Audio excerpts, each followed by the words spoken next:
Alors, donc les prochaines élections, c'est 2024. Ouais. Ça arrive à grands pas. On arrive à mi-mandat, là. Ouais. Ici, on est en octobre 2021, donc on est pile poil à mi-mandat. Et donc, comment se porte le MR là maintenant?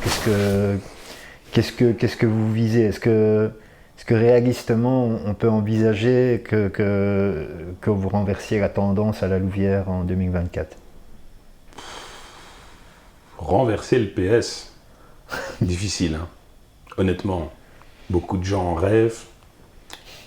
Peu de gens essayent, et presque personne n'en serait capable.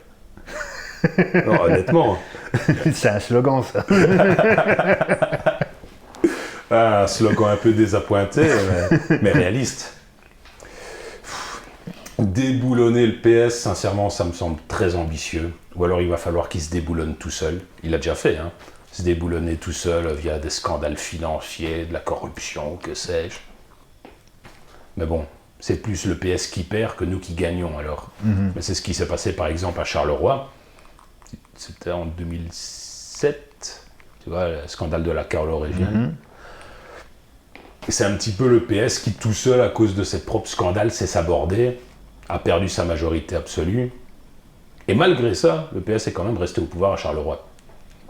D'ailleurs, c'est marrant parce que c'est à cette période que le PS a souffert partout en Wallonie à cause de Charleroi.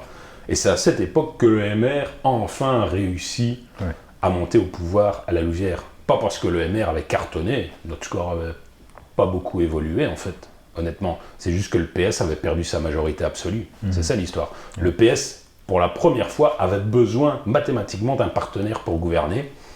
À l'époque, Écolo n'existait pour ainsi dire pas, le PTB non plus. Grosso modo, ils avaient le choix entre le FN. À l'époque, il y avait le FN qui justement avait cartonné, hélas. Évidemment, ça, ils l'ont pas fait. Ils ont eu raison, heureusement. Le choix entre le MR et le CDH, qui à l'époque, je pense, s'appelait encore le PSC, à vérifier. Là, visiblement, c'est les laïcs du PS qui a tranché. Il s'est dit, bon, on va plutôt prendre les libéraux, parce qu'on a ce point commun au moins avec eux, on est des laïcs. Contrairement au CDH, qui est quand même l'héritier du PSC, qui est un parti catholique. Donc il n'y a rien à faire, ça reste peut-être de moins en moins, mais ça reste quand même un élément clivant, politiquement et philosophiquement. Et donc on s'est retrouvés dans la majorité, presque par accident, malgré nous en fait. Donc moi j'aime bien être autocritique, hein. Parfois je le suis un peu trop et je suis un peu trop sévère avec moi-même, avec nous-mêmes. Mais ouais, on s'est retrouvés au pouvoir malgré nous.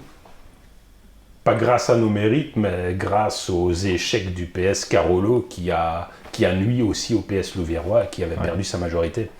Le problème, c'est que 6 ans plus tard, donc là on était en 2012, les avant-dernières élections, 2012, le PS récupère sa majorité absolue, refait 50% des voix, majorité des sièges, mathématiquement on n'a plus besoin de nous. Et là, erreur du MR Louviérois, on remonte de nouveau dans la majorité avec le PS. Alors qu'il n'avait plus besoin de nous. Et donc, de fait, de 2012 à 2018, bah ouais, on a beau jeu de dire, ouais, mais le MR, vous étiez au pouvoir. Ouais, c'est vrai, on était au pouvoir, en principe. On siégeait, on avait notre poste d'échevin. Mais on n'a servi à rien. Ce qui est la situation d'Écolo aujourd'hui. Ouais, c'est ce que tu disais tout à l'heure. Moi, je suis très à l'aise de blâmer Écolo aujourd'hui parce que je nous blâme nous-mêmes de l'avoir fait. On a fait la même erreur. C'est-à-dire monter dans une majorité qui n'a pas besoin de nous. C'est la meilleure façon de ne pas exister. Donc, tu as les inconvénients, tu dois assumer un bilan qui n'est pas le tien, mais tu n'as pas les avantages, tu n'as pas pu marquer ces 6 années par ta politique, par ton programme. C'est ça, C'est dommage. Alors, pour revenir sur... comme toujours, revenons à la question. Non, la question, tu y as répondu, mais sur revenir sur la question des possibilités de renverser la tendance à la Louvière. Donc, tu l'as vu, lorsque j'ai reçu donc Stéphane Mancy, j'ai évoqué avec lui l'idée d'une alliance entre personnalités politiques venant de bords différents, mais avec un projet commun.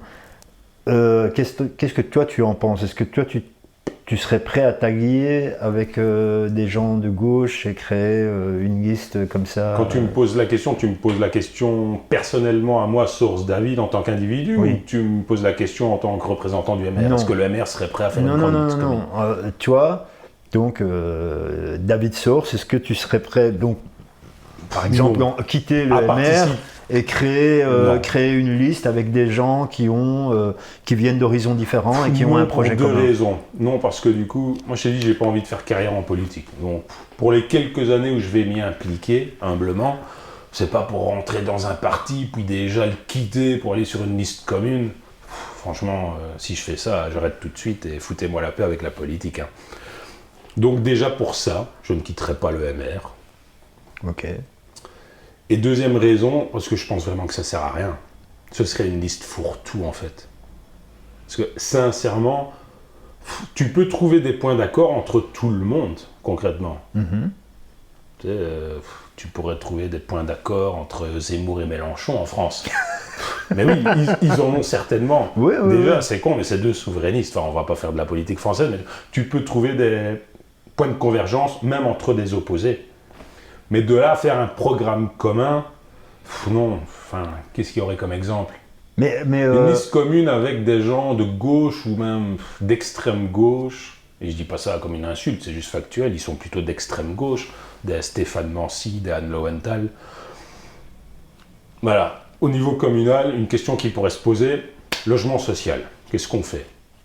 On diminue le nombre, on le maintient, on l'augmente. Eux, tout de suite, premier réflexe, vont dire on l'augmente. Et c'est logique, ils sont d'extrême gauche, donc dans leur logique, il faut augmenter le nombre de logements sociaux. Moi, dans ma logique, le rêve, ce serait de pouvoir le diminuer. Parce que si on peut le diminuer, ça veut dire que les gens en ont moins besoin. Donc déjà, rien que là-dessus, c'est un simple exemple, mais on ne tombera pas d'accord. Parce que dans le programme, eux voudront l'augmenter. Moi, je dirais, moi et d'autres, on dirait, mais non, on ne va pas l'augmenter, on est déjà à 12-13%. C'est-à-dire que plus d'une maison sur 10 à la Louvière, c'est déjà un logement social. Or, le logement social, même, il y a plusieurs types de logements sociaux. Hein. On dit logement social, mais ça peut être, on peut parler plus largement de logement public. Donc c'est pas toujours quelqu'un qui émarge au CPAS qui a un logement social. Hein. Mais grosso modo, quand même, au plus tu as du logement social, au plus tu détermines la sociologie d'une ville. Donc si l'ambition de l'extrême gauche, c'est de faire de la Louvière, là ça va faire très slogan politique, mais c'est pas le cas, je parle sincèrement, si l'ambition de l'extrême gauche, c'est de faire de la Louvière la plus grande cité sociale de Wallonie, allez-y, augmentez le nombre de logements sociaux. Enfin, dites-nous déjà comment vous allez les payer et les financer, ce sera déjà très bien, mais faites-le. Mais est-ce que ça va changer quelque chose à la Louvière? Non, ça va empirer la situation. Une commune, sa santé n'est jamais que le reflet de la population qui la compose. C'est presque un des seuls leviers de la commune, en fait, pour son développement. C'est voir de qui est composée sa population. Donc si tu veux faire une commune avec 30% de logements sociaux, ok, fais-le. Mais tu auras du coup une commune très pauvre, avec très peu de moyens, et donc très peu de moyens d'action pour mener des politiques, quel que soit le sujet, dans la mobilité, dans la culture. Ils adorent la culture, ouais, mais la culture, surtout leur forme de culture, ça coûte cher. Donc il faut des moyens. Ben, bonne chance dans une commune où tu aurais 30% de logements sociaux. Hein, vu que souvent les gens qui sont dans les logements sociaux ne payent pas d'impôts, ils ne financent pas la collectivité. Ouais. Et c'est pas leur faute, encore une fois, tu vois, je ne suis pas dans une logique de gros libéral de droite qui reproche et qui accable les pauvres. Je dis juste qu'idéalement, sociologiquement, il faut un certain équilibre entre les communes. Okay. Et justement, ça c'est un problème avec des communes qui sont MR, comme l'Heureux ou Jorbis, j'ai pas de problème à les accuser de ne pas jouer le jeu. C'est des communes qui souvent, quand on leur demande du logement social, disent non, on ne veut pas de logement social chez nous. Elles ne jouent pas le jeu de la mixité sociale. Elles ne prennent pas leur part, entre guillemets. Ouais. Et donc, nous, dans une ville comme la Louvière, on se retrouve avec, malheureusement, une part trop grande de pauvreté à assumer, et ça a tendance à nous tirer vers le bas. Enfin, tu vois, je digresse encore, mais c'était pour reprendre cet exemple. C'est un exemple concret. Si on doit faire une liste commune entre des gens comme moi et d'autres, c'est là que ça coincerait, quoi. Par exemple, mais sur plein d'autres choses. Tu vois, moi, par exemple, je serais pour... La Louvière, c'est une ville pauvre. Elle manque de moyens. Ouais. Si on veut mener des politiques, on a besoin de moyens. Mais l'argent ne va pas comme par magie tomber du ciel. Il n'y a pas l'État fédéral ou la région wallonne qui tout d'un coup vont dire « Eh, génial, on a trouvé du pétrole dans les Ardennes, maintenant on croule sous les pétrodollars ». Ils ne vont pas se mettre à arroser toutes les communes en leur disant « Voilà quelques millions, faites-en ce que vous voulez ». Ça n'arrivera pas, ça. Donc si on veut mener des politiques, on a besoin de pognon. La seule manière d'en avoir, c'est de faire des économies. Donc moi, par exemple, je serais pour faire des économies dans la politique culturelle.